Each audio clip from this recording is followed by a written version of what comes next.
Fala galera, sejam bem-vindos de volta ao Lendo Livros para você. Hoje a gente vai continuar aqui a nossa série de Orgulho e Preconceito da Jane Austen. E no vídeo anterior a gente terminou o capítulo 32, então hoje a gente vai seguir aqui direto no capítulo 33.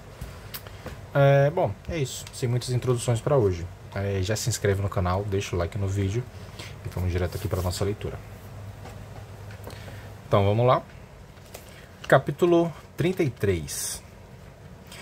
Em mais de uma ocasião, durante seus passeios pelo parque, Elizabeth encontrou o Sr. Darcy inesperadamente. Ela sentia a crueldade do azar que o trazia onde ninguém mais era trazido, e para evitar que isso acontecesse de novo, tomou cuidado de informá-lo de que aquele lugar era um de seus preferidos. Portanto, o fato de ter ocorrido uma segunda vez foi muito esquisito. Mas aconteceu, e mesmo uma terceira vez. Parecia uma crueldade cheia de caprichos ou uma penitência voluntária, pois nessas ocasiões ele não se limitou a fazer algumas perguntas formais seguida de uma pausa desajeitada antes de ir embora, mas de fato julgou necessário dar a volta e caminhar com ela. Darcy. Nunca dizia muita coisa, nem ela se dava ao trabalho de falar, nem de ouvir muito. Ela não se dava o trabalho nem de falar nem de ouvir muito, mas ocorreu-lhe durante um terceiro encontro casual que ele estava fazendo umas perguntas muito desconexas sobre quanto a aprazia estar em Hunsford,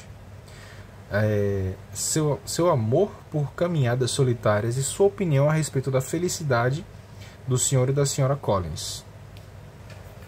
Querendo dar uma geral aí na vida dos outros, né? Muito bem, Darcy, muito bem.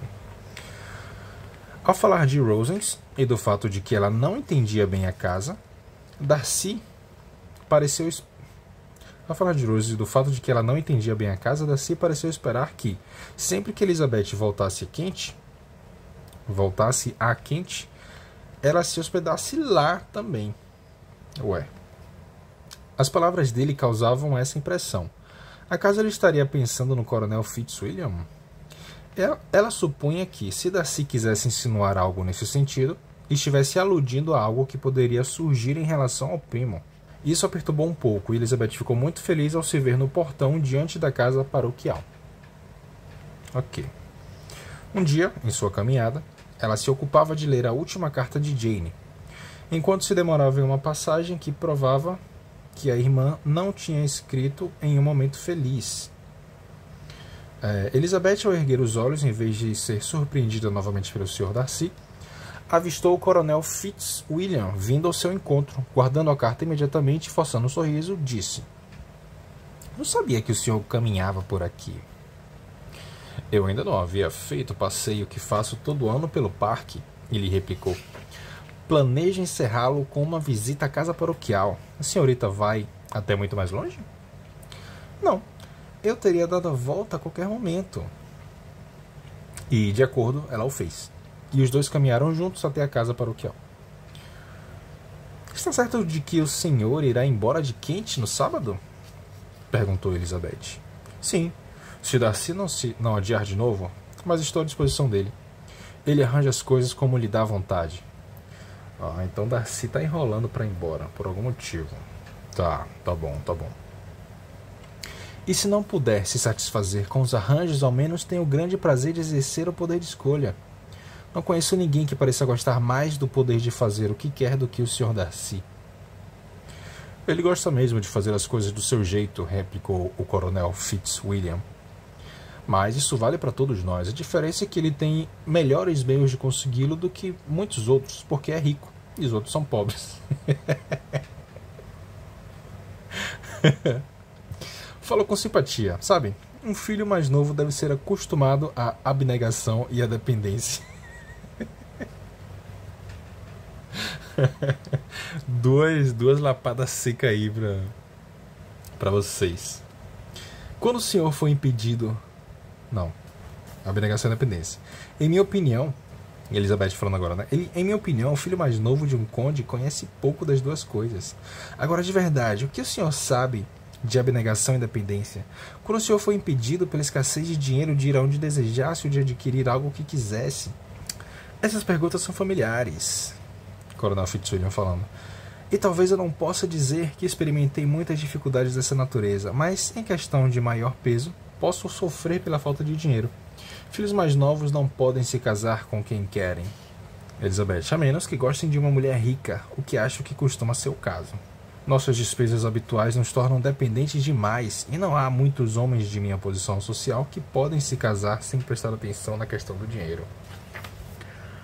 Nossa senhora! Olha essa ilustração, aqui seria... Eu vou tirar do meu sovaco, tá? Mas aqui é Darcy e Elizabeth. Ponto final. Quem disser que não é, tá errado. Isso é pra mim? Elizabeth pensou e ruborizou com a ideia, mas, recuperando-se, disse num tom jovial. E, por favor, qual é o preço do filho mais novo de um conde? A menos que o irmão mais velho seja muito doente, suponho que o senhor não pediria mais do que 50.000 libras. Ele respondeu no mesmo tom, e o assunto morreu. Para interromper um silêncio que poderia levá-lo a crer que ela ficou afetada com o que se passou, Elizabeth disse logo em seguida.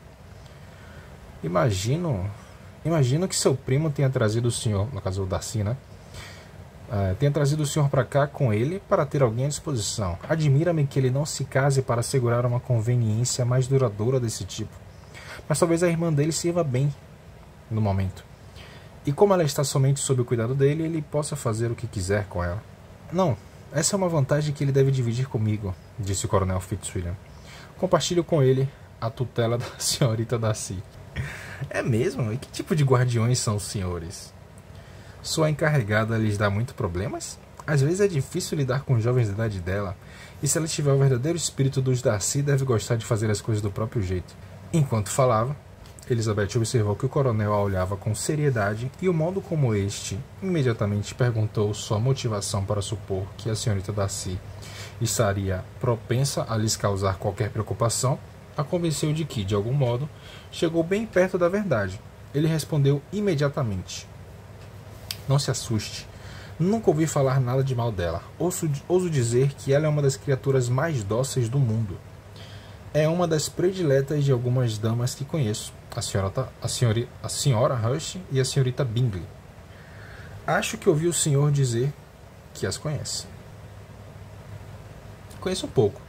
O irmão delas é um homem agradável e cavalheiresco, um grande amigo de Darcy. Assim, disse Elizabeth secamente, o Sr. Darcy é notoriamente gentil com o Sr. Bingley e toma conta dele prodigiosamente. Toma conta dele? Sim, acredito que Darcy realmente tome conta dele nos assuntos em que ele necessita. Tenho motivos para crer, por conta de algo que ele me disse na nossa jornada para cá, que Bingley lhe deve muito. Mas eu vou pedir desculpas a ele, pois não tenho o direito de supor que fosse Bingley a pessoa de quem ele falava. Só estou conjecturando. O que o senhor quer dizer? Uma circunstância que, é claro, Darcy não deseja que se torne conhecida de todos, porque se chegasse à família da moça, seria algo desagradável. O senhor tem minha palavra de que nunca falarei disso. Bom, bora compartilhar a fofoca aí, meu irmão. Já começou, agora termina, né? E lembre-se de que não tenho muitos motivos para supor que se trate de Bingley. O coronel continuou aí. O que ele me contou foi só o seguinte. Ele se parabenizava por ter recentemente salvado um amigo das inconveniências de um casamento imprudente. Vixe, mas sem mencionar nomes nem outros detalhes, e só suspeitei que se tratasse de Bingley por acreditar que ele seria o tipo de jovem que cairia em uma situação dessas, e por saber que eles passaram o último verão inteiro juntos. O Sr. Darcy disse os motivos de sua interferência? Entendi que havia alguma forte objeção à moça. E que artifícios ele usou para separá-los? Bom, ele não me falou nada de seus artifícios, disse Fitzwilliam sorrindo. Só me contou o que acabo de lhe dizer. Então a culpa é de Darcy, não é nem da senhorita Bingley. Elizabeth não respondeu e continuou caminhando, com o coração pesado de indignação. E depois de observá-la um pouco, Fitzwilliam perguntou-lhe por que ficou tão pensativa. Estou pensando no que o senhor acabou de me contar, ela disse. A conduta do seu primo não se ajusta aos meus sentimentos. Por que ele tinha de ser o juiz? Senhorita considera, portanto, que a interferência dele tenha sido inoportuna? Perguntou o coronel. Não vejo que direito tem o Sr. Darcy de decidir se a atração do amigo dele é adequada, nem como, só com seu julgamento, ele conseguiria julgar e determinar de que modo esse amigo pode ser feliz. E depois de se recompor, ela continuou. Mas, como não sabemos nada dos detalhes, não é justo condená-lo, não é mesmo? Não se pode supor que havia muito afeto nesse caso. Não é uma suposição antinatural, porém ela reduz tristemente a honra do triunfo do meu primo, disse Fitzwilliam. Ele disse isso em tom de gracejo, mas lhe pareceu tanto um retrato exato do Sr. Darcy que Elizabeth não confiou em si mesma para responder, e, portanto, mudou a conversa de modo abrupto, falando de assuntos indiferentes até alcançarem a casa paroquial. Ali, fechada em seu quarto, assim que o visitante os deixou, ela conseguia pensar sem ser interrompida, conseguia pensar sem ser interrompida sobre tudo que tinha ouvido. Não se podia supor que aquilo dissesse respeito a mais ninguém, senão as pessoas que ela conhecia. A não ser que tivesse uma terceira pessoa aí, né? Mas, difícil, né? Acho difícil. Não podia existir no mundo dois homens sobre quem o Sr. Darcy possuía uma influência tão ilimitada. Ela nunca duvidou que ele houvesse participado das medidas tomadas para separar o Sr. Bingley de Jane, mas sempre atribuiu o plano principal e os arranjos à senhorita Bingley, a irmã dele. Entretanto, se a própria vaidade dele não o houvesse induzido ao erro, ele era a causa. Seu orgulho e capricho eram a causa de tudo. De tudo que Jane sofreu e continuava a sofrer. Ele arruinou por algum tempo toda a esperança de felicidade para o coração mais afetuoso e generoso do mundo. E ninguém poderia dizer quão duradouro seria o mal que infligiu. Havia fortes objeções à moça, foram as palavras do coronel Fitzwilliam. E tais fortes objeções provavelmente eram o fato de ela ter um tio que era advogado no interior e outro na área de negócios em Londres. A própria Jane não haveria como fazer objeção, ela exclamou. Não está falando sozinha, né? Sozinha no quarto. Toda amorosa e bondosa como é, o discernimento dela é excelente, sua mente é aperfeiçoada e seus modos cativantes, e não se poderia alegar nada contra meu pai, que apesar de algumas excentricidades tem habilidades que nem o próprio Darcy pode desprezar, e uma respeitabilidade que ele provavelmente nunca vai alcançar. Quando pensou na mãe, sua confiança se deu um pouco, mas não admitia que objeções nesse ponto teriam tido algum peso substancial sobre o Sr. Darcy, cujo orgulho, ela estava convencida, seria mais profundamente ferido pela falta de importância dos parentes do amigo do que pela falta de juízo deles. E concluiu, enfim, que ele foi em parte guiado pelo pior tipo de orgulho e em parte pelo desejo de guardar o Sr. Bingley para a própria irmã. A agitação e as lágrimas que o assunto provocou lhe deram uma dor de cabeça que piorou muito até o anoitecer, a ponto de, somada a sua falta de vontade de ver o Sr. Darcy, impediu ela de ir com os primos a Rosings, onde haviam sido convidados para tomar chá. A Sra. Collins, vendo que ela estava realmente indisposta, Charlotte, né, não pressionou ela a ir, e na medida do possível impediu o marido de pressioná-la, mas o Sr. Collins não conseguiu disfarçar sua apreensão quanto à possibilidade de Lady Catherine ficar ofendida pela decisão de Elizabeth de permanecer em casa. Foda-se. Capítulo 34. Quando eles saíram, Elizabeth, como que com a intenção de se exasperar tanto quanto possível com o Sr. Darcy, escolheu ocupar-se de analisar todas as cartas que Jane lhe escreveu desde sua chegada a Kent. Nenhuma delas continha queixa expressa, nem menção aos acontecimentos passados ou a revelação de sofrimentos presentes. Mas em todas, e em quase todas as linhas de cada uma, faltava a alegria que costumava caracterizar seu estilo de escrita e que, oriunda da serenidade de uma mente em paz consigo mesma e com bondosa predisposição em relação a todos, quase nunca foi tão obscurecida. Elizabeth percebeu, com uma atenção ausente na primeira leitura, que cada frase transmitia a ideia de desassossego. A vanglória vergonhosa do Sr. Darcy pela angústia que conseguiu infligir lhe deu uma percepção mais afiada sobre os sofrimentos de Jane. Consolava-a um pouco pensar que a visita dele a Rosings terminaria em 2 dias. E mais ainda que em menos de 15 dias ela estaria com Jane outra vez, habilitada a contribuir com todo o seu afeto para a melhora do ânimo da irmã. Não conseguia deixar de pensar que a partida do Sr. Darcy de Kent levaria o primo junto, mas o coronel Fitzwilliam deixou claro que não tinha nenhum poder de escolha. E como ele era tão agradável, não queria ficar triste com ele. Quando resolveu essa questão, foi despertada de repente pela campainha e ficou agitada com a ideia de ser o próprio coronel Fitzwilliam.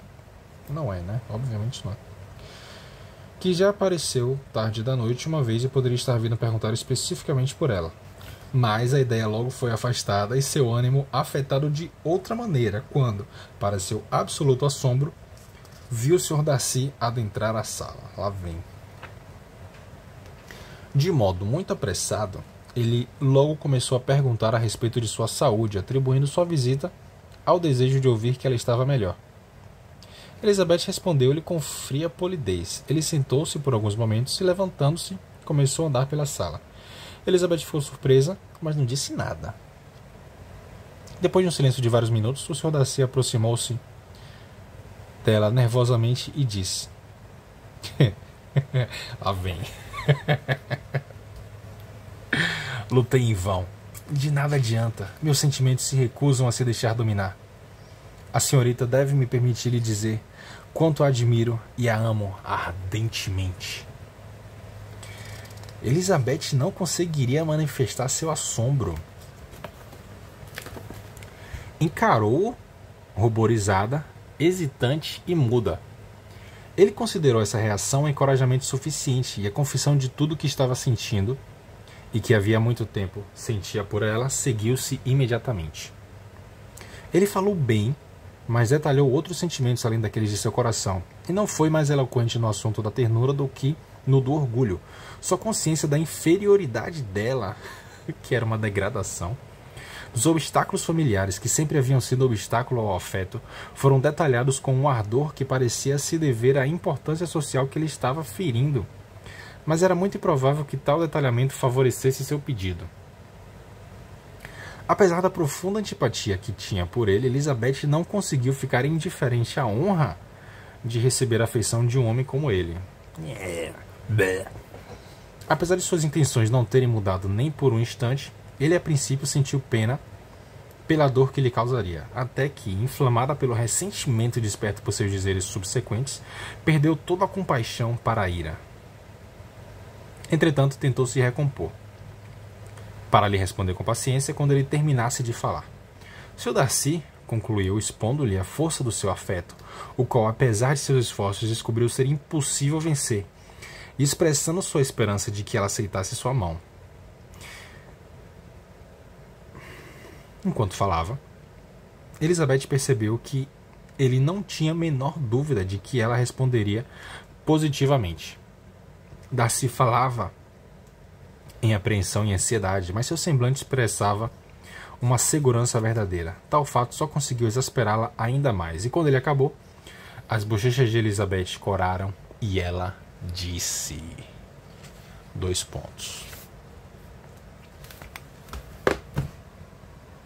Bom, a gente vai parar o vídeo por aqui. Se você... Brincadeira. Vamos continuar aqui. Acredito que em casos como esse, o método estabelecido é expressar um senso de gratidão pelos sentimentos confessados, por mais que não sejam retribuídos igualmente. Seria um sentimento natural. E se eu sentisse alguma gratidão, agora eu lhe agradeceria. Mas não consigo. Nunca desejei que o senhor tivesse uma boa opinião a meu respeito, e certamente o senhor a concedeu a mim contra sua vontade. Sinto muito por ter causado dor a alguém, mas o fiz de modo inconsciente e espero que não dure muito. Os sentimentos que, segundo me disse, impediram durante muito tempo que o senhor reconhecesse seu apreço por mim terão pouca dificuldade em subjugá-lo depois dessa explicação. Isso aí. Isso! Seu Darcy, que tinha se recostado contra a lareira, com os olhos fixos no rosto dela, pareceu receber tais palavras com não menos ressentimento do que surpresa. Sua compleição se tornou pálida de ira, e a perturbação em sua mente ficou visível em cada feição. Ele lutou para manter a compostura e não abriu a boca antes de acreditar ter conseguido. A pausa foi terrível para os sentimentos de Elizabeth, e enfim, com uma voz de forçada calma, ele disse: "E essa é toda a resposta que terei a honra de esperar. Talvez eu deseje ser informado porque a senhorita, com tão pouco empenho em ser cortês, está me rejeitando assim. Mas é de pouca importância." Elizabeth respondeu: "Eu poderia também perguntar por que, com tão evidente desejo de me ofender e me insultar, o senhor escolheu me dizer que gosta de mim contra sua vontade, contra seu bom senso e até contra sua natureza?" replicou Elizabeth. "Isso não seria por acaso uma desculpa para minha descortesia se eu tivesse sido descortês? Mas tenho outros motivos. O senhor sabe que sim, se meus próprios sentimentos não fossem decididamente contrários ao senhor, se fossem diferentes ou mesmo se fossem favoráveis, o senhor acha que eu aceitaria o homem que arruinou talvez para sempre a felicidade de minha irmã mais querida?" E quando Elizabeth disse essas palavras, o Sr. Darcy mudou de cor, mas a comoção durou pouco e ele ouviu, sem tentar interrompê-la enquanto ela continuava. "Dar Elizabeth, tenho todas as razões do mundo para pensar o pior do senhor. Nada pode desculpar seu papel perverso e egoísta nesse assunto. O senhor não pode negar ter desempenhado o papel principal, se não o único na separação dos dois, de expor uma à censura do mundo por ser caprichoso e instável, e a outra ao escárnio pelas esperanças frustradas, além de envolver ambos em uma angústia do tipo mais agudo." Elizabeth fez uma pausa e viu, não com pouca indignação, que o Sr. Darcy ouvia com um ar que demonstrava que nenhum sentimento de remorso o abalava. Ele até olhava com um sorriso de pretensa incredulidade. "O senhor nega ter feito isso?" ela repetiu. E com fingida tranquilidade, ele replicou: "Não tenho nenhum desejo de negar que fiz tudo em meu poder para separar meu amigo de sua irmã, nem que fiquei feliz com meu sucesso. Com ele, fui mais generoso do que comigo." Elizabeth desdenhou da aparência de delicada ponderação, mas seu significado não lhe escapou, nem a acalmou. "Mas não é só com base nisso que minha aversão se sustenta," ela continuou. "Muito antes disso acontecer, eu já tinha decidido minha opinião a seu respeito. Seu caráter foi desmascarado na narrativa detalhada que ouvi muitos meses atrás do Sr. Wickham. Sobre esse assunto, que tem a dizer?" Elizabeth está jogando tudo no ventilador agora, né? "Com qual ato imaginário de amizade o senhor pode se defender? Ou sobre qual deturpação pode se impor sobre os outros?" Deixa eu abaixar o livro aqui, porque eu estou quase enfiando a cara nele.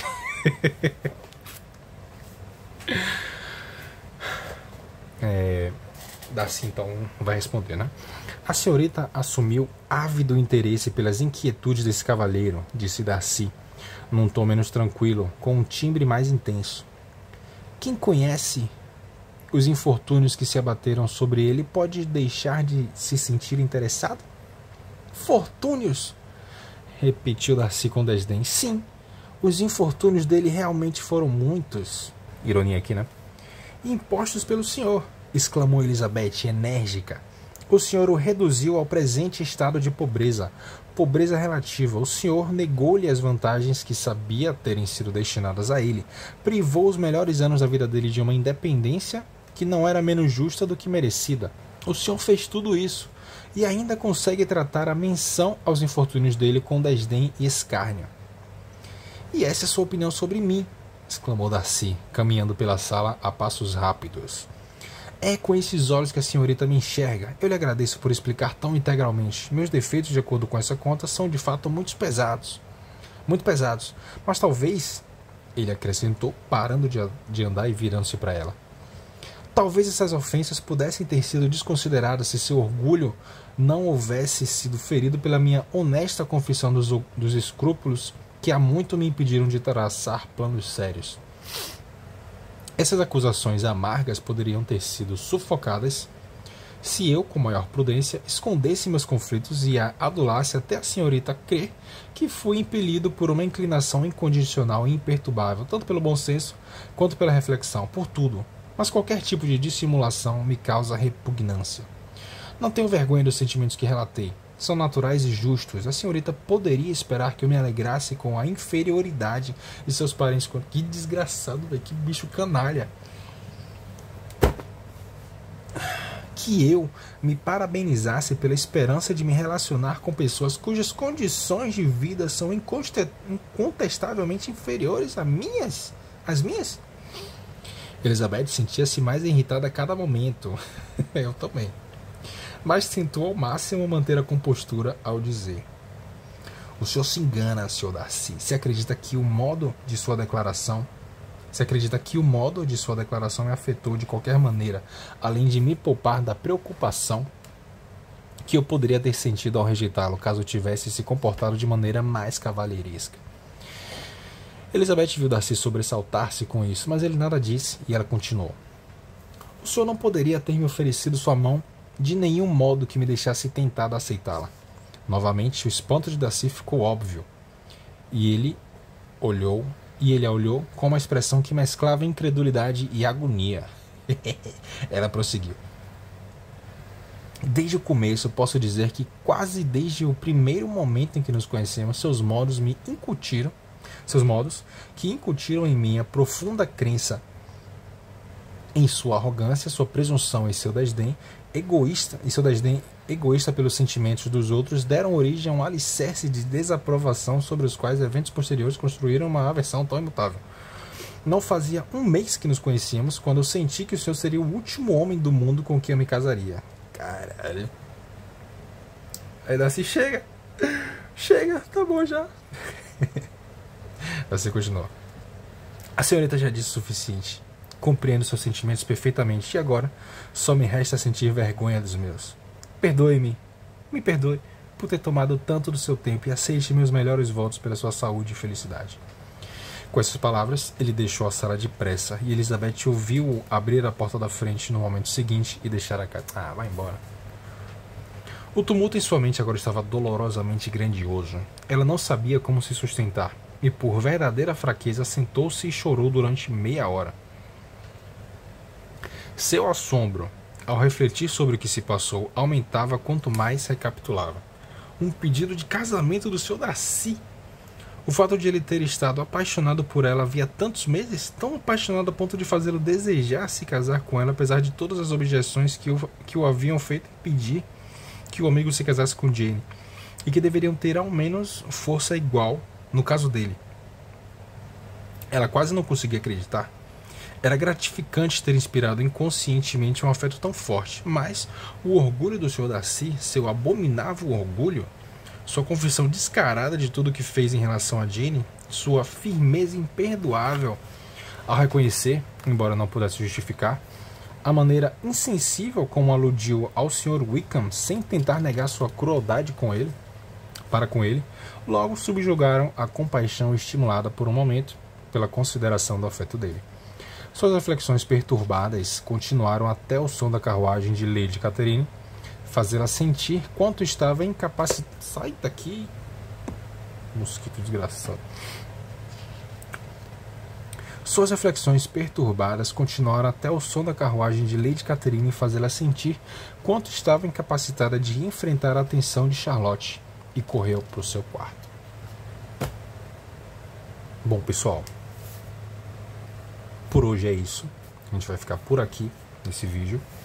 Não esquece de deixar o like no vídeo, se inscreve no canal para não perder esse próximo capítulo e me conta o que você achou do vídeo de hoje. Eu tô aqui ainda processando o que aconteceu. É uma bagunça, né? Mas beleza. Bom, então é isso. Um grande abraço e até o próximo vídeo.